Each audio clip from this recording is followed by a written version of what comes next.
This is a tutorial to do the typewriting effect where some of the text gets selected, deleted, and then replaced. So we're just going to start with a new composition. I'm going to click on the new composition window to open that up. I'm going to name my composition text, and that's it. I'm going to make sure that my background color is white. So if your background color isn't white, just click on the background color swatch and change it to white, and then click OK. And that's it. I'm going to click OK here to create my new composition. Now I'm just going to add some text. So I'm going to click on my horizontal type tool, and here in the middle of my composition, roughly the middle, it doesn't have to be perfect, I'm just going to type some text. Welcome. Oops, it's typing in white right now, so I'm going to change the fill. First I'm going to double click my text layer where it says welcome down here, and double click that. That will select all of my text, and then I'm going to click on the fill button over here in the properties panel in order to change the text color to black. So now I have black text that I can actually see, and I'm going to make sure that in the properties panel as well, if I scroll down, I can get to the paragraph settings, make sure that it is left aligned, which it already is, which is good. And now we're going to finish typing here. So welcome to the tutorial, period. And then to confirm the changes of this text, I'm just going to click on my selection tool up here in the top left, and then the text has been confirmed. Now I'm going to center my text, and I'm going to make a copy of this text for later. So I'm going to duplicate this. So I want to make sure that the text is exactly how I want it, where I want it, before I make my duplicate. So up here in the Align panel, I'm going to click on the Align panel, and I'm going to align it horizontally with this button right here. And then I'm going to align it vertically with this button right here so that it's centered and exactly where I want it. Now I'm going to create a copy of this text. I'm just going to select my text layer down here in my timeline, and then I'm going to hit Command D on a Mac or Control D on a Windows computer in order to make a copy of this layer. So now I have two layers here, and I'm going to rename these layers just so I don't get confused. The first layer, I'm going to select it, hit Return to rename, and I'm going to call this black text. And then the second layer, I'm going to select it, hit return, and call this white text. And hit enter to confirm those changes. And now I'm going to make my white text white. So I'm just going to double click right here where it says white text on the layer name. That's going to select all of the text on that layer. And I'm going to change the fill in the properties panel to white. Just like this. So now I have a white text layer on top of a black text layer, and you can kind of see the black text peeking through around the white text. That's okay. That's not going to be a problem later on. And now I'm going to create the highlighting, right, where part of this text is actually highlighted. So to do that, I'm going to create a shape layer. So the shape layer that I'm going to use, the tool I'm going to use, is the rectangle tool. So I'm going to click on the rectangle tool up here. That will select my rectangle. I want the rectangle to actually be black. So I'm going to click on the fill button right here to change the color of the fill. Now, if your fill is currently turned off, you have to turn it on. So there's a couple ways to do that. You can click on the word fill here, and then you get these options, and you want to choose this option here, which is a solid color. So make sure it's solid color, make sure it's black, and then I also turned my stroke off because I don't need to have a stroke for this. So I'm just going to click on the word stroke and make sure that it's set to none right there, none. And then I'm going to click OK on that. So this is how it should look. Fill should be black, stroke should have this red line through it so that it is off. And then I'm going to create my highlight, which is basically just going to be a black rectangle that's going to simulate the part of the text that I am highlighting. So if I want this to be realistic, the highlight shouldn't be that tall. It should cover the text completely, but it shouldn't be that tall. So I'm going to kind of measure it out there, and then I'll use my arrow keys to place it exactly where I want it to be.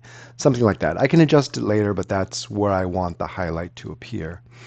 Then I'm going to, and by the way, if you had something selected when you created that layer, you didn't actually create a shape layer. So if you don't see this shape layer, down in your timeline, what you did is you created a mask. And that's because you had one of these layers selected when you used that rectangle tool. So make sure, if you did that, undo, delete that mask, and then make sure that you have nothing selected when you click on the rectangle tool. That way you'll actually create a shape layer and not a mask on a layer. So the way that you know which one you're doing is by looking at the icon. As you can see, my cursor has a little star next to it. When you see that star, that means you're creating a shape layer. And if you have something selected, look at the icon now, that's the mask icon. That tells you you're actually creating a mask on that layer. So just make sure nothing's selected, so you have the little star, and then you can create that little rectangle.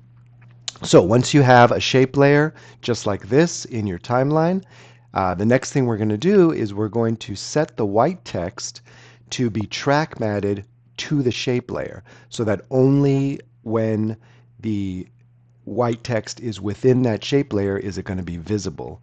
So make sure that you can see your track matte column. If you can't see your track matte column, that's because this button needs to be clicked, the toggle switches and modes button. If it looks like this and you're looking at your switches, you have to click this button here to switch to your modes, and now you can see your track matte column. So next to the white text layer to the right where it says no matte, click on that and select your shape layer.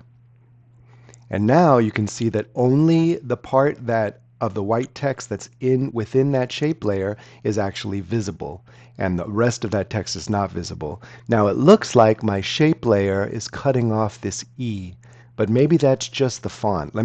So remember, when you set a layer to be a track matte, it automatically becomes invisible because After Effects assumes that you don't want to see your track matte. In this case, we want to see the track matte, so we actually want to make it visible. So you just need to turn on the visibility icon right here for your shape layer that After Effects automatically turned off. So I'm going to click right here. That will turn on the shape layer, and now I can see that, yeah, it is just the font. That it looked like the E was getting cut off, but it's just the font. Anyway, so that's how it should look, and I just want to make sure that my white text is above the shape layer because I want to see my white text above the shape layer. So I'm just going to grab the white text layer right here on the name and drag it above the shape layer just like that. That didn't work. Let me try that again. Drag it here and drop it, and there we go. So now when the text actually gets selected, it'll turn white, and that's what we want. If it's black on black, we're not going to see it. So it's a bit of a flare in there in order to make the text turn white, the way that it would if you were actually selecting text. So I'm just going to select my shape layer, and I'm going to use my arrow keys to move it up just a couple pixels. Maybe that's too far, just 1 pixel, just like that. And then click down here to deselect everything. So now it's looking the way that I want it to look when it gets selected. The next thing I need to do is animate the shape layer so that it grows from the right to the left, so the way that it would if you were actually selecting the text from the back to the front. So the first thing I'm going to do is select the shape layer, and I'm going to change the anchor point so that the anchor point isn't in the middle, because what I'm going to do is I'm going to animate the scale, but I want the scale to start from the right and grow to the left, not starting from the middle. So let me select the shape layer, and then I'm going to click on my pan behind tool. That's the tool that you have to use in order to move a anchor point. So I'm going to click on the pan behind tool up here, and then I don't see my anchor point for this shape layer. Why is that? Let me try clicking on my selection tool. I still don't see it. That's weird. Oh, you know what? It's here. So my anchor point is actually in the middle of the composition. So there's a setting in After Effects where you can have the anchor point appear in the middle of a shape layer, but I don't have that set. So it's appearing here in the middle of my composition. Anyway, let me go back to my pan behind tool. And now I can grab this anchor point. It's this little target that's right here in the middle of the composition. Yours might appear right here in the middle of the shape layer. Either way, we want to drag it so that it's way over here on the right side in the center, and it should snap there. Now it's not snapping for me because if I release it, snapping is off up here. So I'm going to turn snapping on, And then I'm going to try again and have it snap right there to that left, to that right handle. Now, by the way, if you can't see these handles, that's because you're not showing layer controls. So up here under View, you have to make sure that Show Layer Controls is selected. Oops, I just turned it off. So under View, Show Layer Controls. That has to be on in order to see these handles, in order to see the anchor point and be able to snap it there. So now when I animate scale, so if I reveal scale on the shape layer by selecting shape layer in my timeline and hitting S on my keyboard to reveal scale, now when I change the scale, it's going to start growing from the right instead of from the center. So first thing I want to do is make sure that I unlink the horizontal and vertical scale because I only want horizontal to grow. I don't want the vertical to change at all. So I'm going to unlink these two properties. And now I'm just going to set my keyframe so that it grows in scale. So the first keyframe is going to be at 0% width. So I'm going to change that first property to 0. That'll make it basically disappear. And then I'm going to set a keyframe by just clicking on the stopwatch for scale. That'll set the first keyframe. And now I have to think about how quickly should it grow, right? So I'm going to hit play, and I'm just going to imagine how long it should take to grow. And of course, I can adjust this later. So I'm going to hit play with the space bar. That's it. I just want it to be a very quick selection, right? So that was about 14 frames. I can see 14 frames, about half a second. So now I'm just going to change the horizontal scale to 100. And now you can see if I hit play again, scroll back to the beginning of my composition, it highlights, and as it highlights, the text, it looks like it's turning white, but really what's happening is that that white layer is becoming visible. And you can't see the black layer because the shape layer is above the black layer, so it's doing double duty there. It was a little slow, so I'm going to speed it up by just grabbing this second keyframe and dragging it over a few frames. It should be about half that speed. So let's try that, or double that speed, I should say. So let me try it again. That feels still a little too slow, so I'm going to drag it over just a couple more frames. So it's really just a few frames of animation. If I hit J to go to that keyframe, you can see it's only 6 frames, so just a fraction of a second. But I think that's what I want. All right, so let's see. Next thing I'm going to do is I'm going to add the actual typing effect. So the typing effect is a preset. So I'm going to select my black text layer, and then I'm going to go to my Effects and Presets panel. And if you can't find your panels, remember that under Window, you can just always click on Window. Here's all your panels. And if your Effects and Presets is nowhere to be found, just click on it here, and that will reveal it. It'll either open it or reveal it if you already have it open. So anyway, under Effects and Presets, I'm just going to search for blinking something. It's in Animation Presets. If I expand this, and then I expand presets, and then I expand text, and then I expand animate in. Here it is, the blinking cursor or something. It's a really long name. I have to make this whole panel bigger to read it. The blinking cursor typewriter console. So that's where it is, but if you just search blinking, it'll pop up right here, the blinking cursor typewriter console.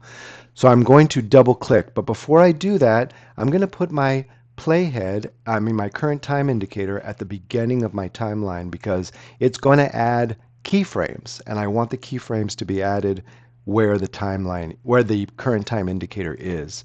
So let me put my current time indicator at the beginning of my timeline, and then I'm going to double click blinking cursor typewriter console, and that will add the animation that actually makes this text type out. So let me see about the speed of this. I'm just going to hit play with the space bar. And I had a couple of different animations happening at the same time, right? So let me just solo just the black text. So I'm going to click on the solo button here with this little dot, and that will show me only the black text layer. So let me go back to the beginning of my composition and hit play. That's pretty good. It's a pretty good speed. I might like it to be a little slower. So let me, with black text still selected, I'm going to hit U on my keyboard. That's going to reveal the properties that have keyframes. And now I'm just going to make these two keyframes a little further apart. That's going to slow down this animation. And let me try it again from the beginning. Hit play. Still a little too fast. That's what I mean. It's a little too fast. I want it to appear like somebody's really typing it, so maybe I'll just do 2 seconds. And of course, this is all subjective, right? In the example that I was looking at, or the example that I was sent, the typing happens very fast. It's a very fast-moving commercial, but that feels a little more natural to me. That's still a fast typer, but at least it's human speed. So now I've got my typing, and you can see that the blinking cursor effect has a blinking cursor, which is pretty cool.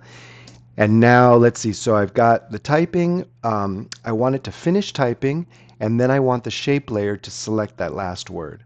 So let's go ahead and drag my shape layer so that it matches up with the end of my typing. So I just have to pick at what point do I want the selection to happen. So I'm going to hit play, and I'm going to pause it after the typing finishes. I'm going to wait one more beat so people can read it, and then I'm going to stop where I want the selection part to actually come in. So let me hit play with space bar.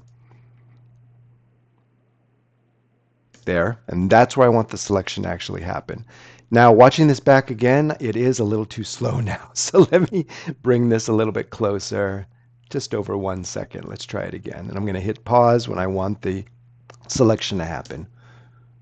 Typing, pause, right there. That's where I want the selection to come in. So I'm going to take this shape layer and I'm going to drag it so that this first keyframe on the shape layer animation matches up with my current time indicator.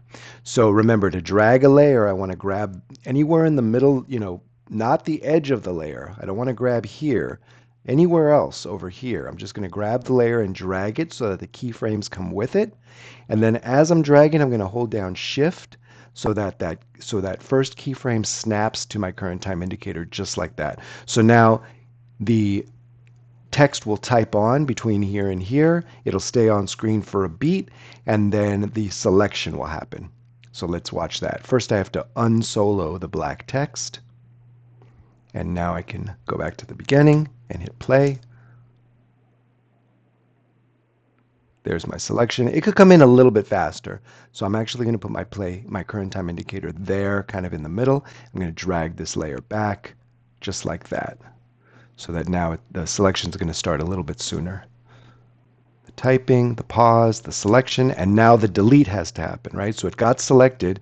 Now the, person is just going to hit delete. So that just means that the white text has to disappear. So all I'm going to do is I'm going to set my out point for my white text right here, which is kind of where I want this delete to actually happen. So I'm going to select my white text layer, and I'm going to set the out point for the white text layer right where my current time indicator is.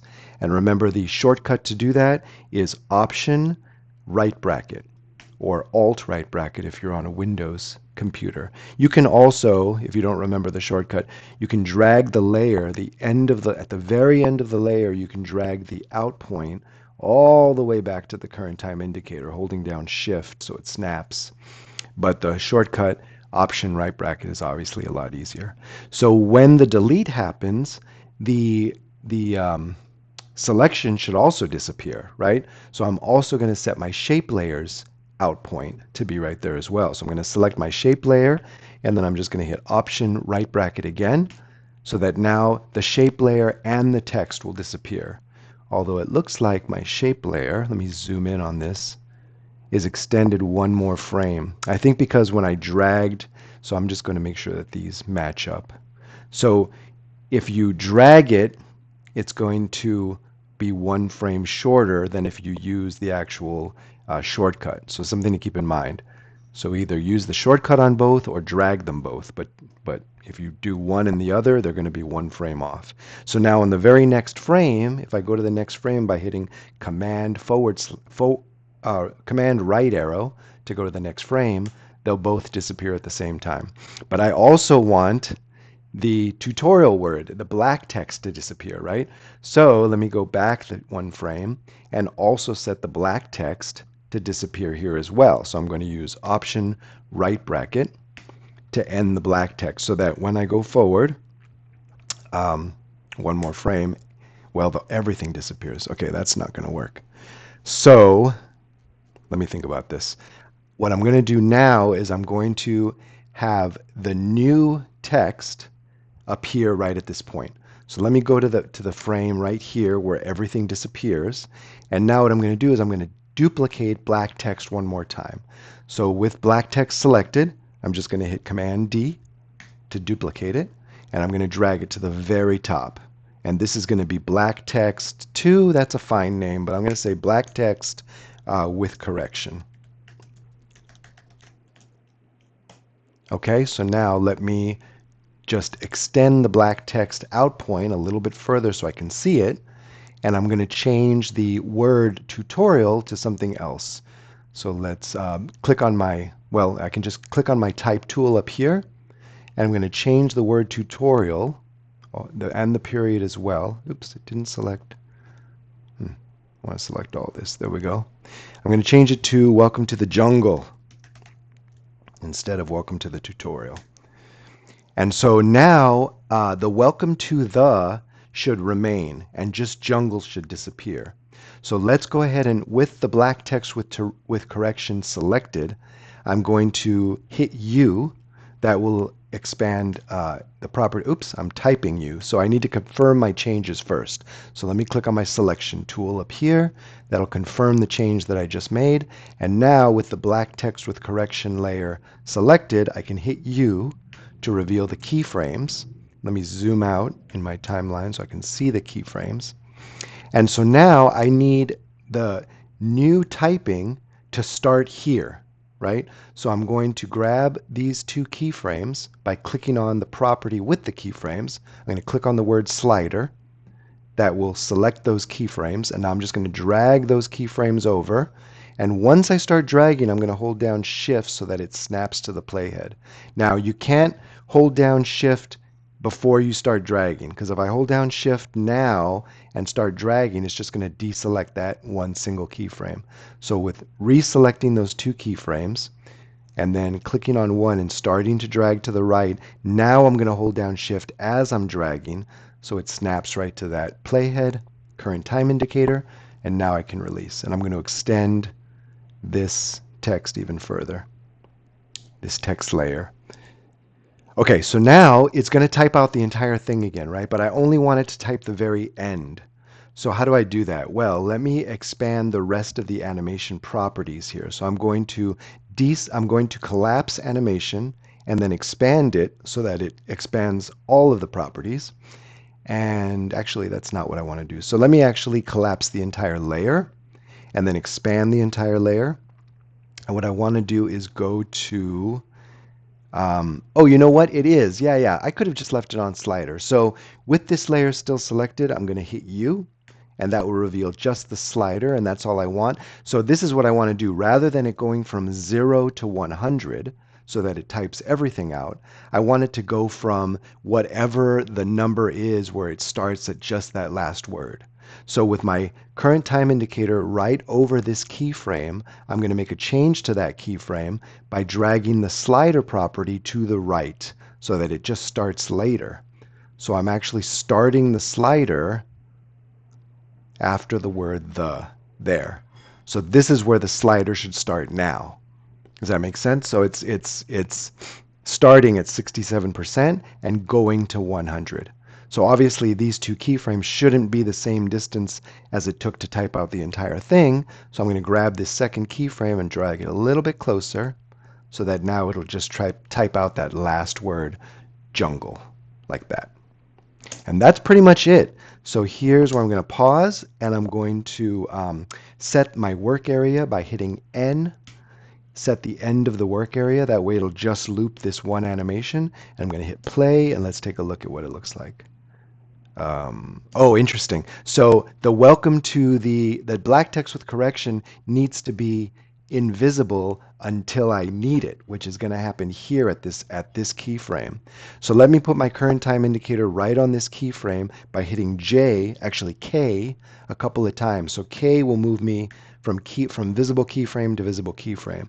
So I hit K like 4 times to get to that keyframe, and now with my black text with correction layer selected, I'm going to use Option left bracket to set the endpoint of this layer right there. So now this top layer is going to be invisible until I'm ready for it until it pops on so that it can type the rest of that word. So let's go back to the beginning of my composition and play the whole thing.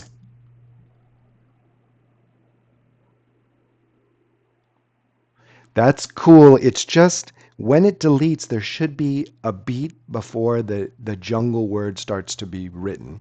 So let me think about this. I think what I'm going to do is I'm going to extend the white text and the shape layer and the black text. I'm going to extend it. I'm not sure how long, probably about this far. So I've selected all three of these layers, and then I'm just going to hit Option right bracket to extend all three of those layers. And then I'm going to select my black text layer, and I'm just going to hit left bracket because Option left bracket will trim the endpoint, but just left bracket will move the layer to my current time indicator. And actually, I don't want any overlap, so let me zoom in on that, and you can see that there's a 1 frame overlap here, right? So I'm going to move 1 more frame over by hitting Command or Control if you're on Windows, Command right arrow, moving over 1 frame, and then I'm going to hit left bracket again to slide this layer over 1 more frame, just like that. So now there's no overlap. These layers are going to end, and then on the very next frame, this layer is going to start. So let me zoom back out of that by hitting minus a bunch of times, and now let's play it, and let's see it from the beginning once it loops. Here we go.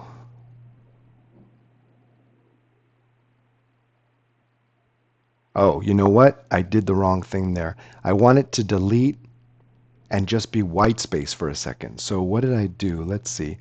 The delete. So let me undo. I'm going to undo that, undo this, undo that. So the delete happens here. I just want this animation to start a little bit later. So the delete happens fine, but I want it to remain white space for a beat. So all I'm going to do is, I can't move this layer over. If I move this layer over, it's going to disappear. But what I can do is move these keyframes over so that the typing happens a little bit later. So again, let me click slider to select both of these keyframes, and then I'm just going to drag them over pretty much to where the current time indicator is. So let me hold down Shift so they snap. It didn't snap because I have a delay on my mouse right there. So now the delete is going to happen when these 3 layers end. It'll stay white until the text starts typing here. So let's see that. Go back to the beginning, hit play.